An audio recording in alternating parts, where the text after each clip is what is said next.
어제 샌디에고 시온마켓에 50여 명의 이민세관 단속국 직원들이 들이닥쳐 종업원들의 체류 신분을 일일이 검사했습니다. 이 과정에서 26명의 서류 미비 종업원들이 체포돼 호송됐습니다. 단속 요원들이 매장으로 들이닥치자 마켓 측은 너무 강압적인 것 아니냐고 항의하기도 했는데 요원들은 모든 직원들을 한자리에 모아 서류 미비자를 골라냈습니다. 3년 된 중고 차량을 대상으로 한 차량 품질 신뢰도 조사에서 렉서스가 또다시 1위를 차지했습니다. 현대가 9위, 기아는 10위를 기록했습니다. 현직인 미첼 잉글랜더 시의원이 사퇴한 LA시 12지구의 보궐선거가 6월 4일 실시되는 가운데 LA 한인회를 중심으로 유권자 등록 캠페인이 대대적으로 실시됩니다. 이번 보궐선거에는 마이크 루스 전 하원의원 보좌관 출신인 한인 애니 조가 후보 등록을 마쳤고 미치 잉글랜드 의원의 보좌관인 존 이가 곧 후보 등록을 할 예정으로 있어서 자칫 한인표가 분산될 우려를 낳고 있습니다. 마약사범으로 텍사스주 교도소에 수감 중 자신이 40년간 90명을 살해했다고 자백한 연쇄살인범 세뮤얼 리틀이 직접 그린 희생자 스케치가 공개됐습니다. 사실일 경우 미국 역사상 최악의 연쇄살인범으로 기록될 전망입니다. 자유한국당이 5.18 망언과 관련해 이종명 의원을 제명한다고 밝혔습니다. 김진태, 김순례 의원에 대해서는 징계를 유보한다고 밝혔습니다. 이종명 의원에 대해서 제명 조치를 했지만 당사자가 이의를 제기할 경우 의원총회를 통해 3분의 2 이상의 의원들이 제명에 찬성해야 실제 제명 처리되고 또 제명됐다 하더라도 무소속으로 의원직은 유지할 수 있게 됩니다. 그 밖에 징계 유보 처분을 받은 김진태, 김순례 의원의 경우 징계에 대한 심사가 전당대회 이후로 미루어짐에 따라 이들은 전당대회 출마도 가능해졌다는 점에서 여당과 야3당에서는 눈 가리고 아웅이라는 비판이 제기되고 있습니다. 제2차 북미 정상회담이 약 2주 앞으로 다가온 가운데 김정은 북한 국무위원장의 서울 답방에도 관심이 쏠리고 있습니다. 답방 시기는 3월 말이나 4월 초가 거론되고 있지만 청와대는 다소 빠르다는 입장을 밝혔습니다. 2032년 서울 평양 공동올림픽 유치를 위해서 남북체육계가 IOC와 본격적인 논의에 들어갑니다. 2020년에는 도쿄올림픽의 남북 단일팀을 구성하기 위한 남북 간의 의견 접근도 이루어지고 있습니다. 뉴욕시장을 지낸 억만장자 마이클 블룸버그가 트럼프 대통령의 재선을 막기 위해 5억 달러를 쓸 계획이라고 밝혔습니다. 본인이 직접 대선에 나서든지 민주당 후보를 지원하든지 할 전망입니다. 미중 무역 협상의 중대 분수령이 될 고위급 협상이 오늘부터 베이징에서 시작됐습니다. 다음 달 1일로 다가온 협상 시한이 60일 연기될 것이라는 전망도 나왔습니다.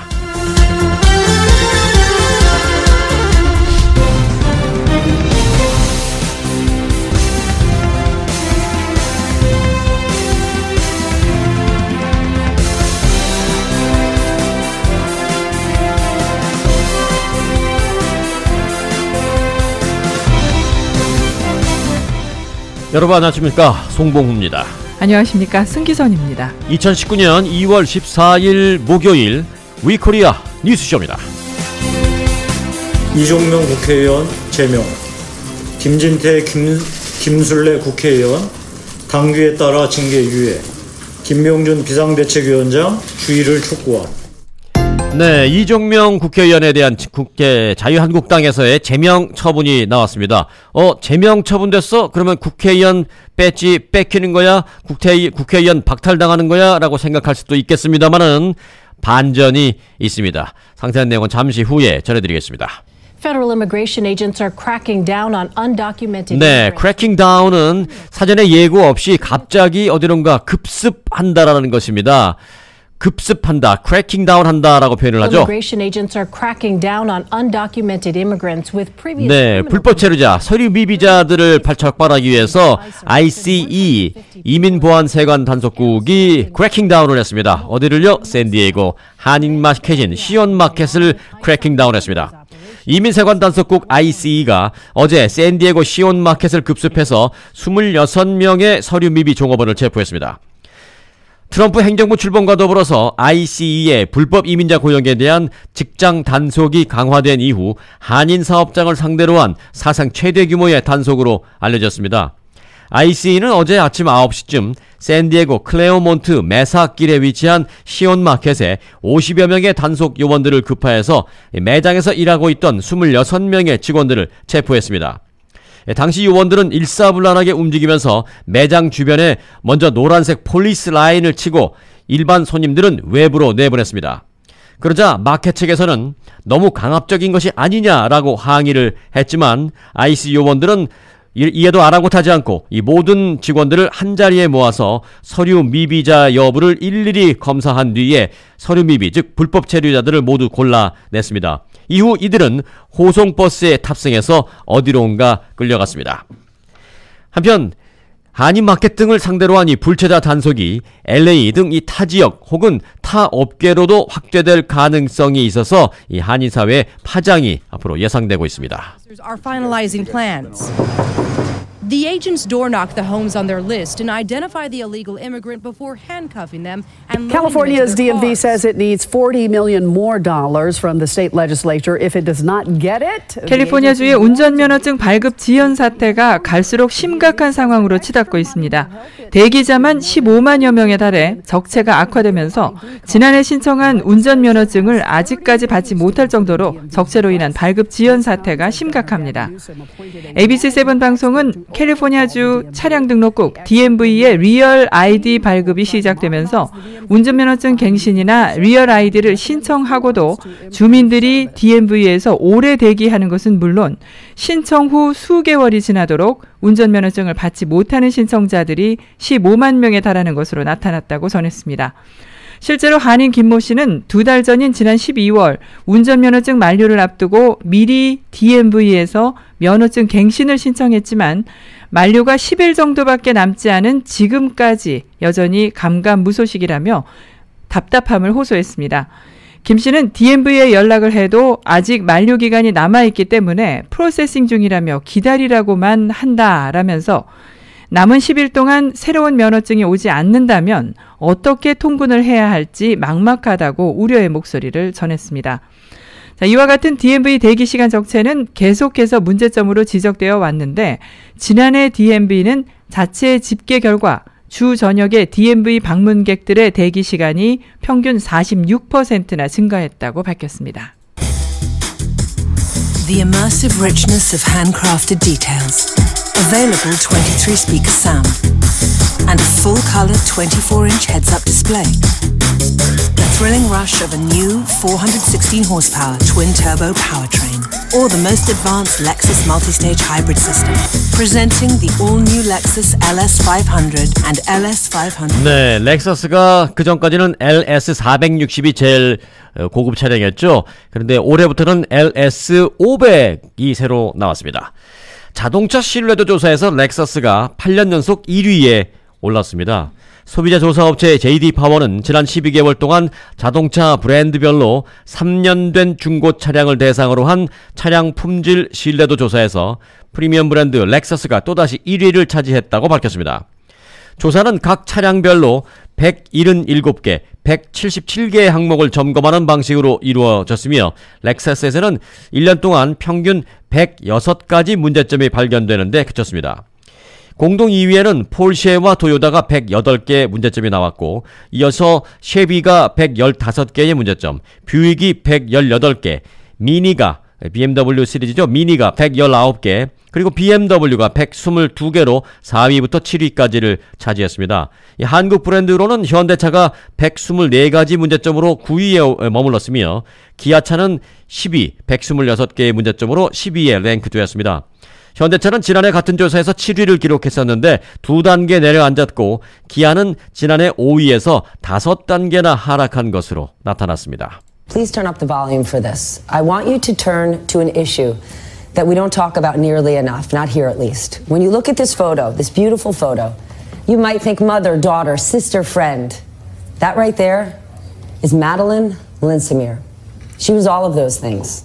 She was also a drug addict who lost her life when she was 네, 무슨 얘기를 하려고 이렇게 사진을 갖고 설명을 하느냐라고 생각하실 수 있겠습니다만은 오버도스, 약물 과다 복용 때문에 이 얘기를 하고 있는데요. 오피오이드 얘기입니다. Her obituary, which was written by a family member, it caught my eye. It went viral. And it read in part, quote, 내가 따로 마약을 하지 않고도 또 마약처럼 나를 망가뜨리는 게 있습니다. 그게 바로 오피오이드입니다.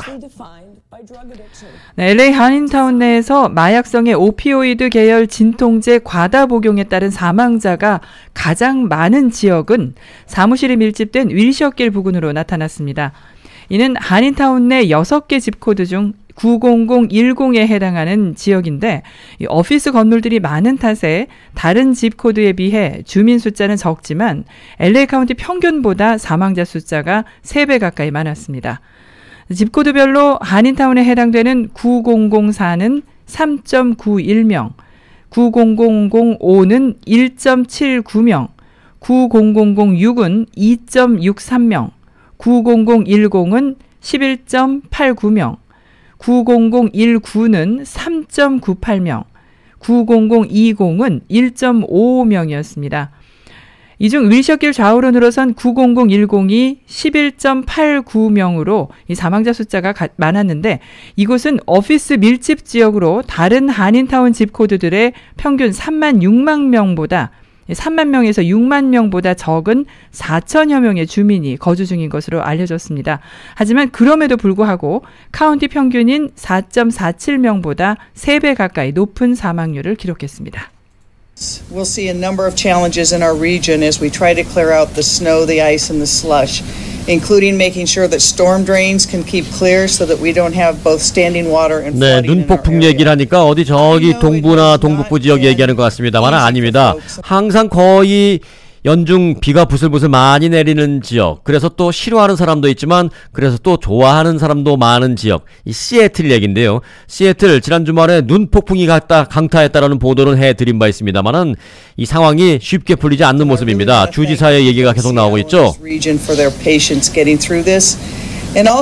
지금 정전 사태, 그리고 쓰레기도 치우지도 못하고 있고 학교도 가지 못하고 있는 사람도 많고 직장에 출근하지 못하고 있는 사람들도 많이 있습니다. 때문에 인내심을 가져다 달라라고 이 주지사가 얘기하고 있습니다. In the month of February, so many people reach out to their neighborhoods, volunteering time at the shelters we've stood up and the like. I think it's shown us Seattle at its best. 네, 이런 가운데 워싱턴주를 강타한 이 폭설로 시애틀 지역의 한인 자영업자들의 경제적인 피해가 속출하고 있습니다. 타코마에서 테리야끼 식당을 운영하고 있는 한 한인은 가장 바쁜 금요일 저녁 시간대에 내린 눈으로 인해서 운전에 부담을 느낀 고객들이 주말 동안 발길이 뚝 끊어져서 매출이 평소 대비 35% 내지 40% 이상 줄었다라고 말했습니다. 더불어 다음 날에도 도로에 쌓인 눈이 녹지 않고 업소가 언덕 중간 부분에 위치해 있어서 종업원들조차도 출근하지 못하는 바람에 영업을 포기하고 주말 그리고 이번 주 초까지 문을 닫을 수밖에 없었다라고 말했습니다.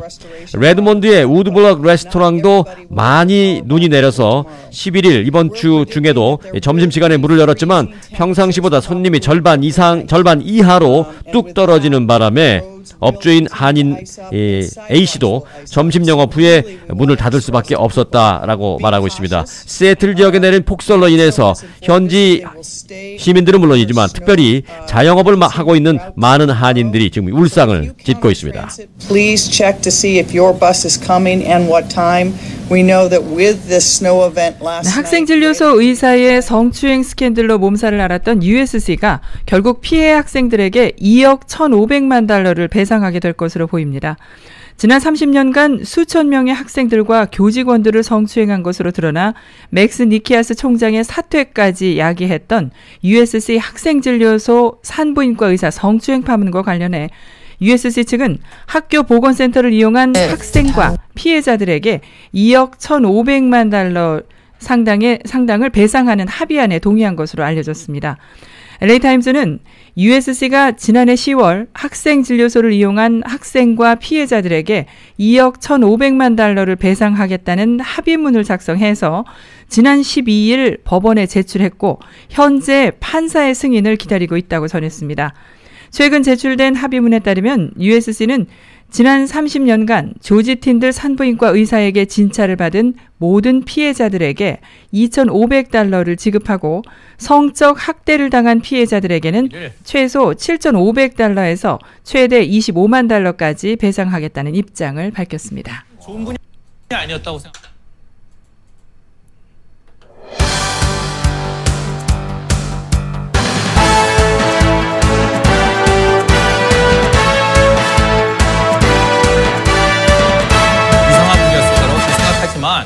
이거 그냥 사람이 할 짓이 아니구나라는 생각을 좀 했던 것 같아요. 이거. 그러니까 내가 기본적으로 이 사람을 잡아넣을 만한 용기 있는 검사는 아니다 하는 거. 선생님 오늘의 주제는 뭔가요? 네, 오늘의 주제가 30년 전에 사법시험에 합격해서 검사가 됐지만 6개월 만에 그만두고 그저 이 법학 교수로 재직 중인 한 한국의 교수가 지금 강의를 하고 있습니다. 선출되지 않은 권력, 국회의원, 입법부, 대통령, 행정부 다 국민에 의해서 선출되죠. 하지만 사법부, 이 검사, 판사만은 선출되는 게 아닙니다. 공부해서 시험에 합격하면 되는 거죠. 그래서 공부해서 합격해서 검사가 됐었는데 30년 전에 검사 6개월 만에 그만뒀습니다. 왜냐? 초임 검사 때 보니까 다들 돈봉투를 돌리는데 위에서부터 돈봉투가 계속해서 밑으로 내려왔다고 합니다. 본인이 이걸 받을 수가 없어서 이걸 거부할 용기도 없고 또 이걸 받을 용기도 없고 해서 이게 사람이 할 짓이 아니구나라고 해서 그만두고 그저 법학학자가 된 교수의 얘기입니다.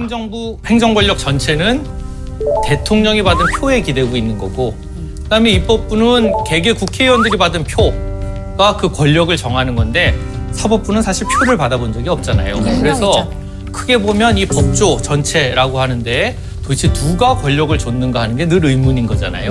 우리가 표를 받지 않은, 표에 좌우되지 않는 어떤 사람들에게 권한을 주게 된 거거든요. 그게 사법 권력의 특징이고요. 사법 권력이라고 하는 건 그래서 판검사하면 제일 먼저 떠오르는 거는 어려운 시험에 붙은 사람들이라는 거예요. 굉장히 어려운 시험, 바늘구멍 같은 시험. 그래서 한 번 붙고 나면 평생 자랑하기, 제 얘기죠. 바로 제 얘기. 그러니까 우리가 흔히 농담할 때 그 삼풍백화점 앞에 사법연수원이 있던 아주 옛날 얘기인데 저는 이 조직 안에서 어떤 불행을 봤어요. 불행. 왜요? 이 엘리트들의 불행. 일단 법조계는 서울대 출신들이 많아요.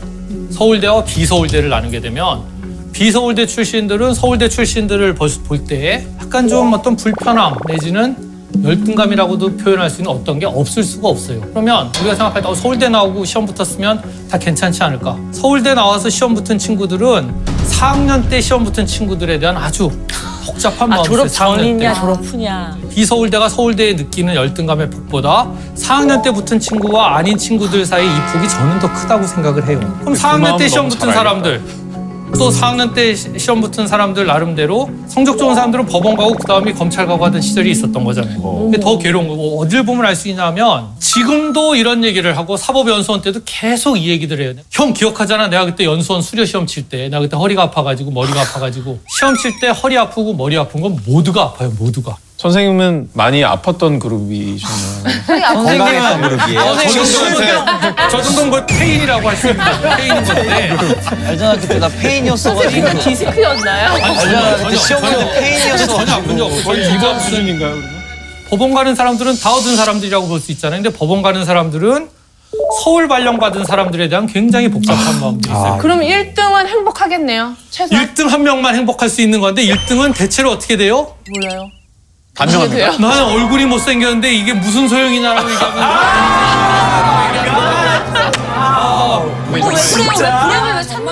네. 검찰 내부, 사법부 안에 내부의 어떤 그런 얘기를 상징적으로 좀 재미있게 표현하는 거라고 이해하시면 되겠는데요. 재미있게 표현을 한 거긴 합니다만은 또 어떤 상황인지를 쉽게 이해할 수 있는 면도 없잖아 있습니다. 자, 그건 그렇고요. 지금 양승태 전 대법원장 때문에 사법농단 얘기가 많이 나오는데 방금 전에 이 교수님의 얘기를 빌어서 그 사법농단이라는 게 도대체 어디서부터 어떻게 시작된 것인지 알기 쉽게 풀어보는 사법농단의 뿌리, 잠시 후에 전합니다.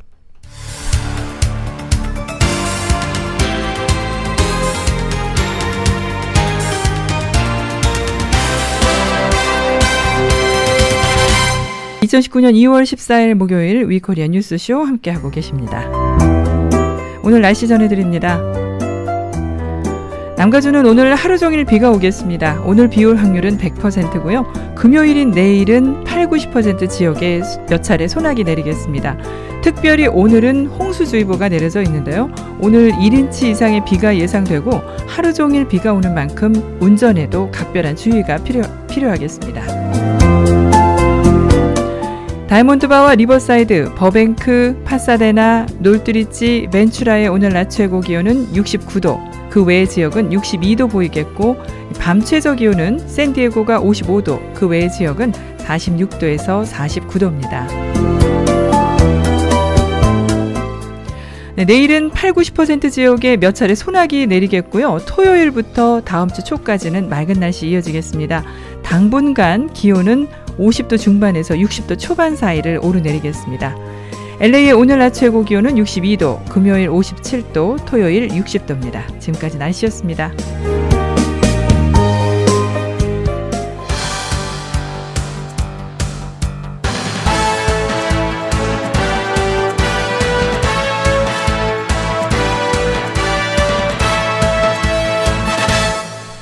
네, 지금의 사법농단 사태가 언제부터 어디서부터 어떻게 시작된 걸까? 그 뿌리는 어디일까?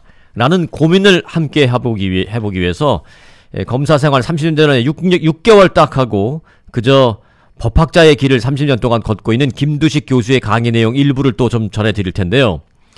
이 강의를 듣기 전에 사전 배경 지식이 좀 있으면 훨씬 도움이 됩니다. 사실 한국의 지금 판검사 시스템은 일제시대 때 만들어진 것이죠. 일제시대 때 일본 감독관에 의해서 사법고시가 시험이 있었습니다. 판검사 시험이 있었는데 일제시대 때 내내 있었고요. 아주 아이러니한 거는 해방이 됐던 바로 그날 8월 15일이 해방이 됐는데요. 마침 또 이 판검사 시험이 일본 감독관에 의해서 치러지는 그 시험이 8월 14일, 15일 이틀 동안 있었습니다.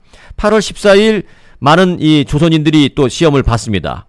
그리고 다음날 두 번째 이틀째 시험을 보기 위해서 시험장에 들어가서 시험을 보고 있는 그 순간 밖에서는 대한독립 만세가 외쳐지면서 사실 해방이 됐습니다. 시험을 보고 있던 그 사람들은 그때 그 상황을 잘 몰랐습니다. 시험장 안에 있었기 때문에. 그런데 시험 감독을 하고 있던 일본 사람들이 먼저 알았습니다. 그 상황을 안 일본 사람들 어떻게 했을까요? 바로 시험 감독도 다 내팽개치고 집으로 가서 짐 싸갖고 도망가기 바빴습니다. 이게 무슨 일이지? 시험을 보던 학생들은 그제서야 나중에 밖에 나와서 한국이 독립됐다라는 것을 알았습니다. 그러면 어떡하죠? 나는 시험을 보고 있었는데 이 시험 맞아 내가 봐야 합격해서 내가 검사도 되고 판사도 될 텐데 이 도망가는 일본 사람들을 그 조선 시험 보던 사람들이 붙잡았습니다. 붙잡고 당신들이 도망가는 건 다 좋지만 나 시험 이 감독을 제대로 안 하고 도망가니 나는 어떻게 되는 것이냐? 그러면 아예 우리 시험 합격증이라도 주고 도망가라라고 해서 도망가다 말고 일본 감독관이 그날 시험에 응시했던 모든 사람들에게 다 합격증을 발부했습니다. 그 후에 어떤 일이 발생했을까요? 그 후에 이 사법부 내에서는 야, 쟤네들은 시험도 안 보고 그냥 응시했다가 합격한 애들이야. 그 안에서 당연히 차별, 왕따 이런 일들이 있을 수밖에 없겠죠. 그래서 그 사람들이 대거 퇴직을 해버리고 말았습니다. 변호사로 퇴직을 하는 것이죠. 그리고 남은 빈자리를 또 누가 메꿨을까요? 일자리가 필요하니까, 일손이 필요하니까 그 사람들을 메꿔야 되는데 안 되니까 하다못해서 독립된 사법부에서 일자리를 급히 판검사를 누구로 메꿨느냐? 법원 내에서 서기 보던 사람, 한국말 일본말 통역하던 사람, 이런 사람들을 데려다 놓고 검사를 시켰습니다. 왜? 그냥 일반인들 길거리에서 일반인들 데려다 놓는 것보다는 그래도 내부 시스템을 좀 알 터이니 그 사람을 데려다 놨습니다. 그 사람들이 생각보다는 일을 잘했다라는 후문도 있습니다. 자, 그러나 이 사람들도 안에서 결국 견디지 못하고 결국 퇴직하고 변호사로 개업을 하기 시작합니다. 그때부터 생긴 말이 이제 전관예우라는 말이 생기기 시작했는데요. 이 사람들이 퇴직을 해서 변호사를 하고 나니까 돈은 좀 벌리거든요. 그러니까 법원에 찾아가서 이제 돈으로 자기를 무시했던 그 사람들을 살살 꼬드기기 시작합니다. 번째, 일제시대에 처음에는 일본 사람들이 판검사는 자기들이 다 하고 재판 받는 사람들은 조선 사람들인데 말이 안 통하잖아요. 그래서 서기 겸 통역생이라고 해서 일본 사람들 밑에서 통역 역할도 해주고 기록도 만들어주고 한 공무원들이 있었어요. 이분들을 대거 판검사로 임용을 했다는 거죠. 그래서 저분들은 진짜 시험도 안 보고 판검사가 된 거네요. 시험도 안 보고 판검사가 된 거지만 43년에 고등시험 붙은 사람들이 있어요. 우리로 치면 사법연수원을 마치지 못한 상태에서 해방을 맞은 사람들. 이분들한테 일을 시킬 거냐 아니면 이 서기 출신들한테 시킬 거냐 생각해보면 시스템은 서기 출신 분들이 훨씬 잘 아시는 거죠.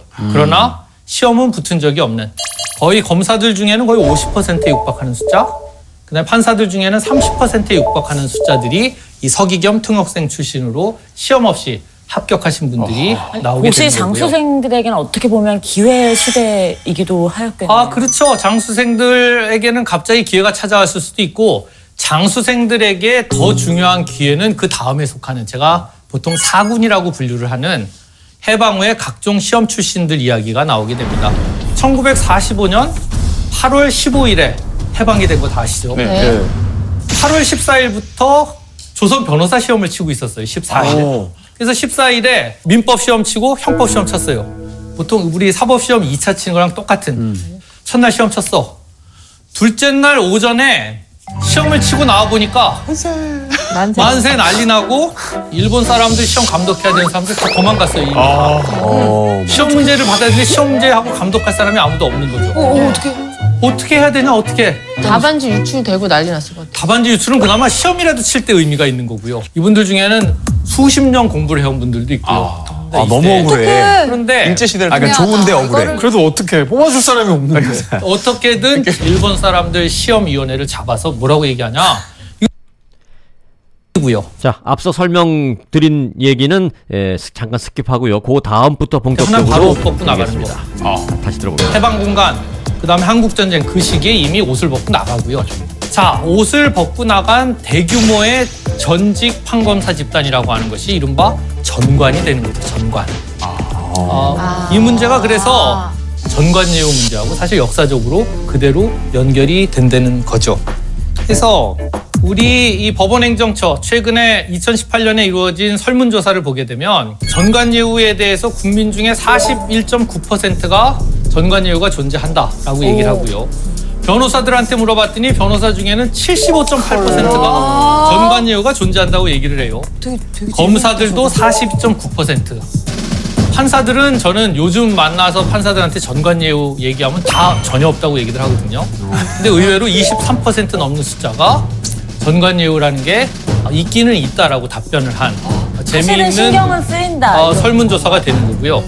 이게 뭐 정말 편의를 봐주거나 그러지 않더라도 사실 이를테면 뭐 법원에서 함께 지냈던 사람이 변호사가 돼서 법정에 있는 것만으로 심리적으로도 뭔가 내 팔이 안으로 굽게 되는 마음이 있을 것 같거든요. 그게 이제 이 통계가 보여주는 여러 가지 재밌는 측면을 정확하게 지적을 하신 건데요. 굉장히 사소한 데서 시작이 되는, 왜 이렇게 변호사들이 높을까 생각해보면 변호사들이 법정을 들어갔어요. 법정에 들어갔더니 젊은 변호사인 제가 들어가니까 판사님이 본 척도 하지 않고 그냥 몇 번 사건, 변론에서 이렇게 얘기를 해요. 그런데 저쪽에서 어떤 고등법원 부장판사를 지낸 법원장을 지낸 변호사님이 걸어 들어오면서 이런 분들일수록 명백하게 후배인 판검사들이 앉아있지만 거기에 이렇게 정중하게 이렇게 일하고 들어가면 할 수 없이 판사님들도 힐끗 예 이렇게 이 정도 눈빛이 오가는 게 가장 가까이에 있는 사람들 눈에는 그게 당연히 들어오는 거죠. 그래서 이거 뭐가 있네? 이거 역시 전관이 먹히냐 하는 생각을 변호사님들이 압도적으로 높은 비율로 전관예우가 있다라고 이야기한 이유라고 저는 생각을 하고요. 그다음에 검찰 같은 경우에는 42.9%는 상당히 높은 비율이 나오게 된 것은 전관, 검사 출신 변호사님 중에는 정식으로 변호사 선임계를 내지 않고 후배 검사한테 전화를 걸어서 전화를 통해서 부탁을 하시고 그걸로 수임료를 받는 분들이 좀 있었던, 또는 그런 걸 본 분들은 또 42.9%가 나오는 거고요. 그러니까 23.2% 그럼 선생님은 정관예우가 있다고 보세요? 예전보다 굉장히 조심한다라고 생각합니다. 굉장히 조심하고 이런 얘기를 듣지 않으려고 판검사분들 중에는 아는 분들이 들어오거나 했을 때 훨씬 엄격하게 하려고 노력하는 판검사님들이 있고요. 그러나 평판이 형성된 데는 거죠. 거기서 누구 검사 굉장히 기본적으로 예의가 없는 놈이게 내가 무슨 사건에 대해서 내가 무슨 청탁할 사람도 아니고 그냥 전화 한 통 걸어서 내 사건에 대해서 좀 설명을 하려고 했더니 무슨 검사장님 이러시면 안 됩니다 하고 전화를 끊어버리고 진짜 싸가지 없는 놈이 있더라 이렇게 얘기가 돌게 되면 좁은 법조계에서 본인한테 좀 치명적일 수밖에 없잖아요. 그러니까 전관예우라고 하는 게 이런 눈에 보이지 않는 걸로 돌아다니게 된다는 거죠. 실제로 뭐 뉴스에 보도된 바가 있지 않습니까? 이게 소위 정은호 게이트에서 불거졌던 그분도 굉장히 고위 판사 출신이시지 않았습니까?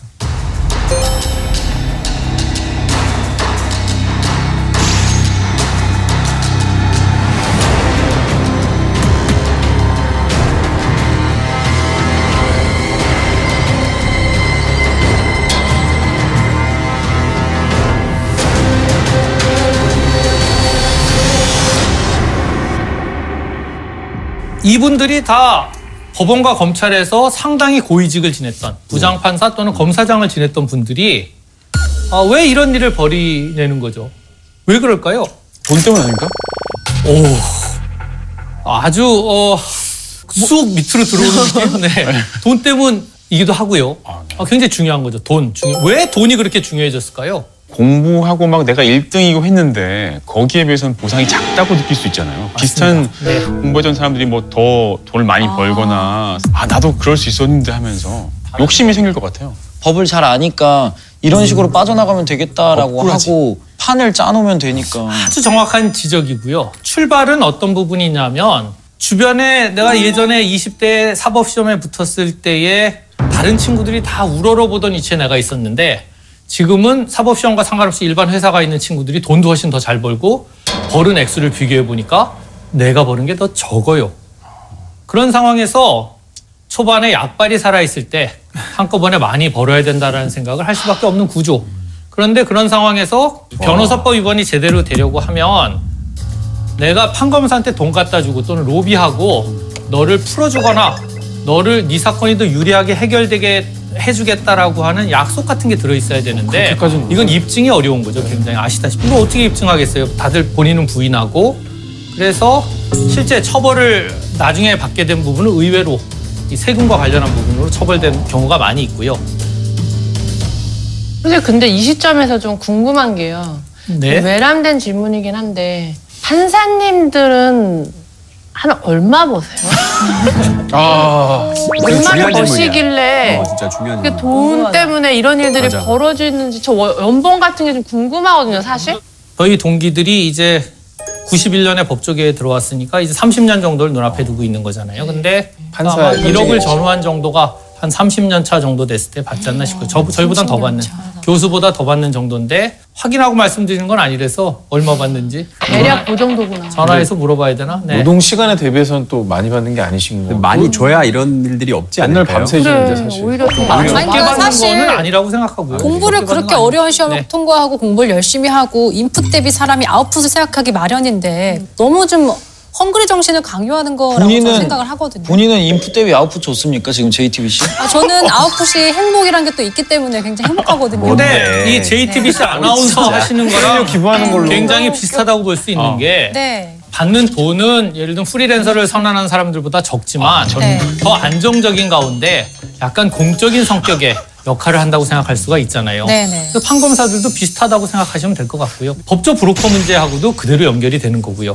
과거에 아주 나빴던 시절에 이 시스템이 어떻게 돌아가냐 하면 내가 갑자기 구속돼가지고 경찰 또는 검찰에서 조사를 받게 됐어요. 그래서 여기 뭐 계장님 또는 경찰관이 피의자 신문 조서를 받아 앞에서 하다 보면 일종의 우정 같은 게 생기게 되거든요. 그러면 피의자가 이분들한테 물어보게 되는 거예요. 계장님 또는 뭐 수사관님, 내 살려면 이거 어떻게 해야 되는 겁니까? 이렇게 얘기하면 그 우리 옆방 검사님이 한 2달 전에 개업을 하셨는데 우리 검사님한테 그분이 사수나 마찬가지고 우리 검사님이 형형하고 따르는 분이기 때문에 그냥 그쪽 사무실 가서 한번 알아보면 좀 도움이 될 거다 이렇게 얘기하면서 갈 때 꼭 박 계장이 소개했다고 얘기를 해라. 그러면 이 수임료도 좀 싸게 해줄 거고 이렇게 얘기를 하는 거죠. 그러면 여러분이 피해자면 어떡하겠어요? 당연히 그리 먼저 달려가는 거예요. 어렵게 갔더니 변호사님이 이렇게 얘기하시는 거예요. 그 자리에서 그 판사 내가 잘 알고 연수원 동기고 법원에서 같이 근무했어요. 잠깐만 기다려보세요. 김 판사 잘 지내지? 어허허. 그 다음에 이렇게 얘기하는 거죠.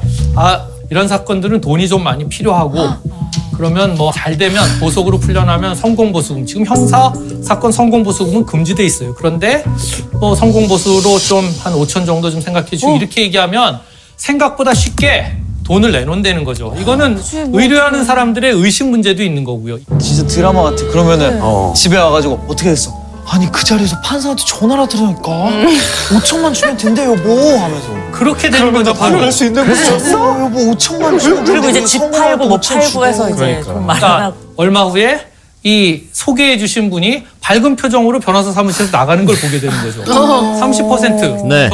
자, 뭐 사법농단까지는 아직 언급이 안 됐습니다만은 법조계에서 또 이 변호사계에서 서로 어떤 브로커들이 연결돼 있는지 아주 현실적으로 이걸 뭐 공식적으로 이게 뭐 확인된 바도 물론 없겠습니다만은 또 이걸 본인들도 부인할 수 없는 사실일 것입니다.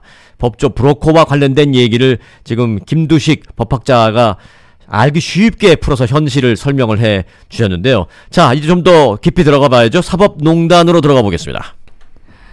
네, 사법농단 관련 소식입니다. 정의당이 양승태 전 대법원장 시절 사법농단과 관련해서 탄핵해야 할 판사 10명의 명단을 공개했습니다. 민주당은 이보다 적은 6명가량을 놓고 최종 검토하고 있습니다.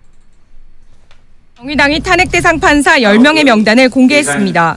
탄핵 소추 논의에 속도를 내자는 주장입니다. 정의당이 정확하게 먼저 탄핵 소추의 그 대상 그것을 밝힘으로써 다른 당의 동참을 촉구하는.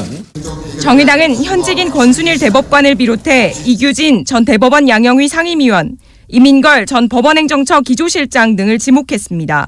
민주당은 이보다 적은 6명가량을 놓고 검토 중입니다. 이민걸, 임성근, 신광열 부장판사를 포함해 6명 정도가 거론되는데 전달자 역할에 그친 일부 판사들은 제외할 수 있다고 당 핵심 관계자는 전했습니다. 소추안 발의는 재적 의원 3분의 1이면 되지만 본회의에서 통과되려면 재적 과반이 돼야 합니다. 민주당과 정의당만으로는 소추는 불가능합니다. 민주당은 소추안 발의에 앞서 민주평화당 등을 설득 중입니다. 하지만 생각이 많이 다릅니다. 정범들에 대해서 사실 탄핵이라고 하는 지금 조치를 한다는 것은 모기 잡는데 소 잡는 칼을 쓰는 격이라고. JTBC 박유미입니다.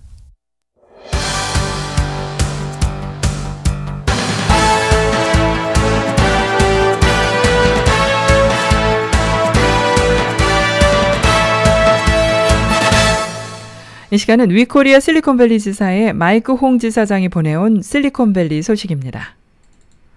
애플이 뉴스 서비스를 시작합니다. 지난해 3월 디지털 잡지 구독 서비스인 텍스처를 인수했던 애플이 뉴스 구독 서비스에 본격적으로 나섭니다. 월스트리트저널은 11일 애플이 뉴스판 넷플릭스를 준비하고 있으며 현재 언론사들과 조건을 협의하는 중이라고 전했습니다. 이 보도에 따르면 애플은 월 구독료 $10의 프리미엄 뉴스 서비스를 제공할 계획입니다. 구독료의 $5는 애플목으로 두고 나머지 $5를 구독자 참여 시간에 따라 언론사와 잡지사 등 컨텐츠 제작사에 배분할 예정인 것으로 전해지고 있습니다. CNBC 등 외신들은 애플이 하드웨어 판매가 둔화되고 있는 시점에서 구독 서비스는 회사의 서비스 수익을 높이는 방법이 될 것이라고 평가했습니다. 텍스처는 한 달에 $9.90을 내면은 베니타 페어와 내셔널 지오그래픽, 페런츠, 빌보드, 뉴스위크, 포춘 등 약 200개 유력 잡지를 온라인에서 무제한 볼 수 있어 잡지판 넷플릭스로 불렸습니다. 세계 최대 기술 회사인 애플이 프리미엄 뉴스 시장 진출은 온라인 콘텐츠와 서비스를 통해 더 많은 수익을 창출하기 위한 광범위한 시도의 일환이라는 해석입니다. 애플은 그동안 여러 잡지와 신문을 결합한 뉴스스탠드 앱을 운영해왔지만 이는 이용자들이 언론사들을 개별 구독하는 방식으로 제공되는 서비스였습니다.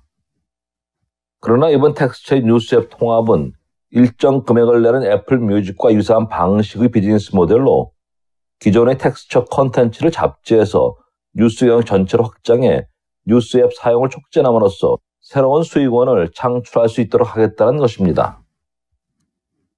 앞서 애플은 2014년 비치 뮤직을 약 30억 달러에 인수해 애플 뮤직에 통합한 뒤 당시 100만 명이었던 비치 뮤직 구독자를 4천만 명 이상의 애플 뮤직 유료 사용자로 전환했었습니다. IT 전문 매체 테크런치는 오래전부터 컨텐츠를 통한 수입 다각화를 모색해온 애플의 유료 구독 서비스 모델은 음악과 뉴스에 국한되지 않을 것이라며 곧 비디오 스트리밍 서비스에도 진출할 것이라고 내다봤습니다. 애플의 애널리스트인 진 머스터는 블룸버그와 인터뷰에서 사람들은 음악이나 비디오는 유료로 구독하면서도 대부분의 뉴스는 광고의 지원을 받는 무료 서비스를 이용한다며 만일 애플이 텍스처와 유사한 방식으로 뉴스 사업을 한다면 많은 구독자를 확보하기 힘들 것이라고 전했습니다. 물론 최근 가짜뉴스 파문 등으로 인해 정보의 신뢰성 문제가 부각된 상황에서 아이폰 제작업체인 애플이 신뢰받는 뉴스 콘텐츠 제공을 내걸고 사업을 시작할 경우 상황은 달라질 수도 있습니다. 애플의 인터넷 소프트웨어 담당 부사장인 에디 큐는 텍스처 인수 당시 블로그 성명에서 우리는 신뢰할 수 있는 언론사로부터 제공되는 양질의 매력적인 기사를 아름답게 디자인해 이용자들에게 제공할 수 있도록 최선의 노력을 하겠다고 밝힌 바 있습니다. 애플은 몇 년 전 뉴스코프와 손을 잡고 더 데일리라는 뉴스 서비스를 제공한 바 있습니다. 인터랙티브 콘텐츠와 풍부한 애니메이션 그리고 터치 기반의 게임 등을 통해 급성장 중이었던 태블릿 시장을 새로운 출판물로 공략하려 했었던 것이죠. 일주일에 $1 혹은 연 $40의 유료 구독 서비스로 애플의 뉴스 스탠드 앱을 통해 아이패드에 매일 아침 전달한 것이죠. 하지만 더 데일리 서비스는 채 2년을 넘기지 못하고 망했습니다. 가장 큰 문제는 어중간한 성격이었죠. 더 데일리 컨텐츠는 너무 일반적이어서 특정 독자층을 공략하기 어려웠습니다. 하지만 애플은 아이폰과 아이패드 뉴스 구독 기능을 포기하지 않았습니다. 지난해 애플은 잡지 서비스 앱인 텍스트를 인수했고 $50의 구독료를 받는 프리미엄 구독 뉴스 서비스를 결국 선보일 것입니다. 한편 애플은 구독자 데이터를 참여자들과 공유하지 않을 계획입니다. 이에 전문가들의 분석에 따르면 언론사들은 애플의 뉴스 서비스나 구독자 데이터에 접근할 수 없어서 이메일이나 신용카드 정보 등 마케팅에 필요한 정보를 제공받지 못한다는 점을 우려가 있다는 진단도 나오고 있습니다. 실리콘밸리에서 마이콩이었습니다.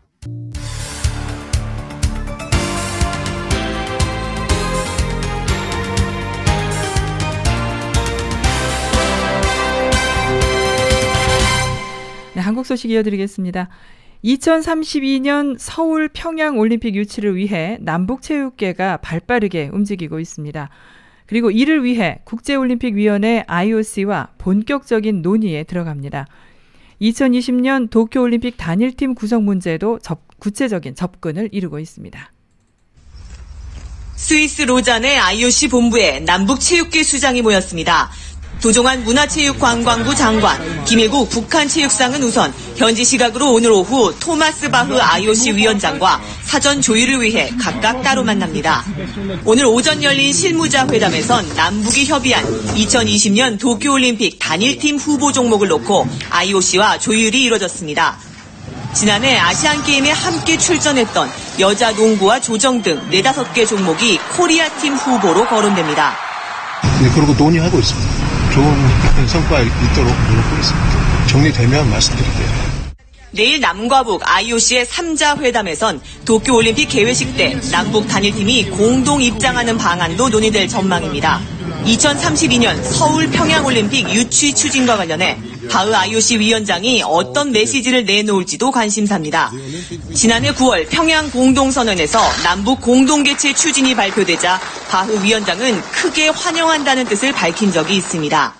남과 북은 내일 2032년 서울 평양올림픽 공동 개최 의향서를 공식 제출합니다. 사상 첫 남북 공동올림픽, 44년 만에 서울올림픽을 향한 여정이 내일 시작됩니다. 스위스 로잔에서 KBS 뉴스 양민효입니다.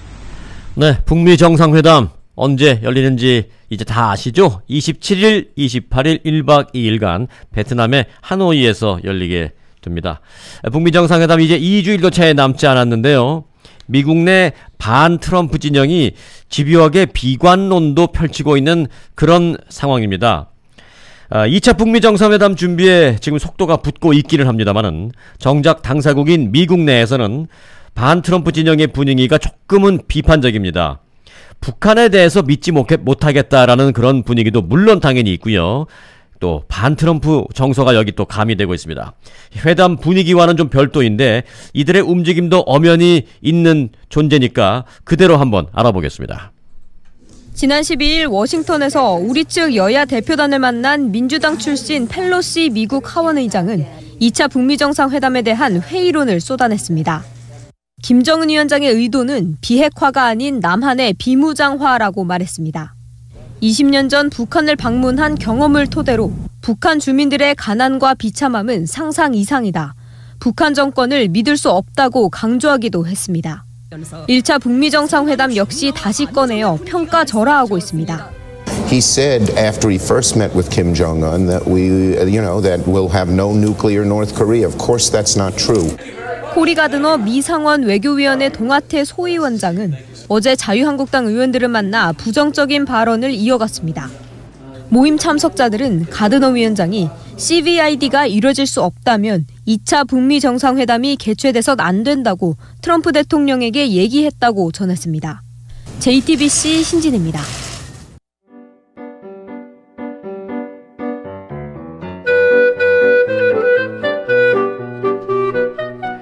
이 시간은 LA 최고의 교육 전문가 데이지민의 교육 칼럼입니다.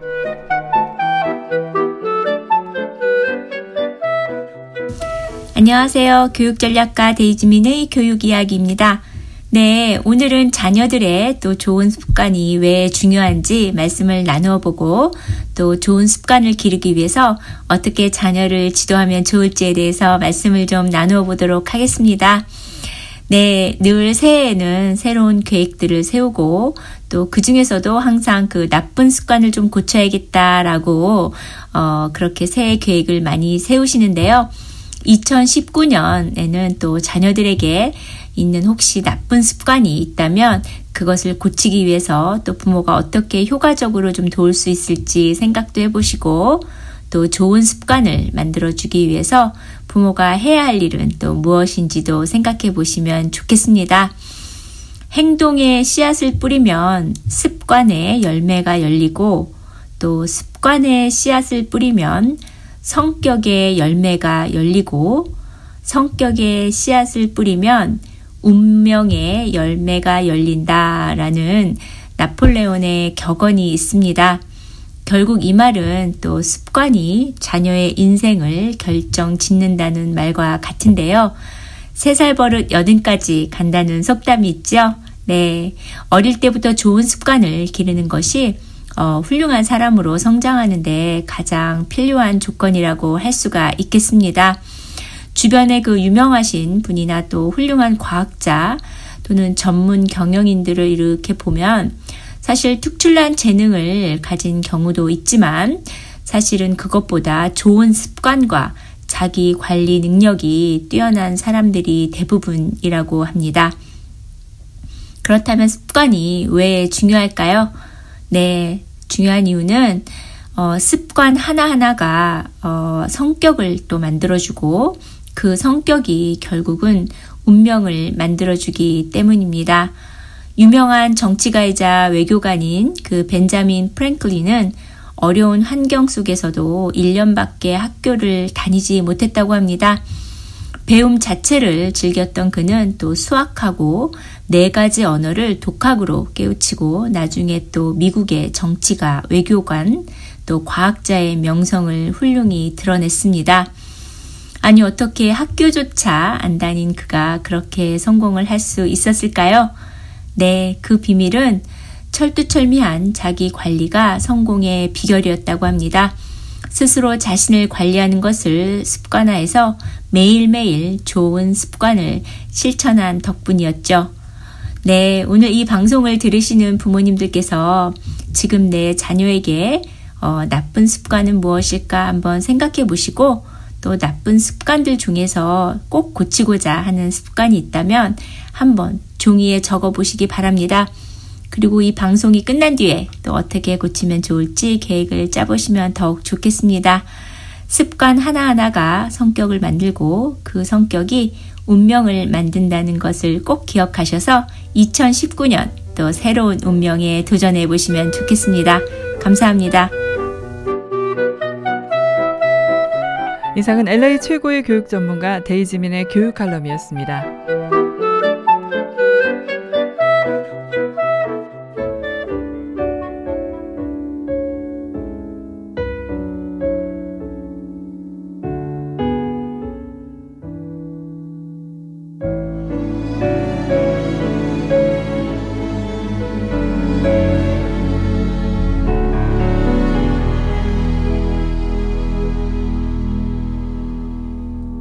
Like the sound of silence calling, I hear your voice. 네, 지금까지 진행의 승기선, 송봉후였습니다. 고맙습니다. Lost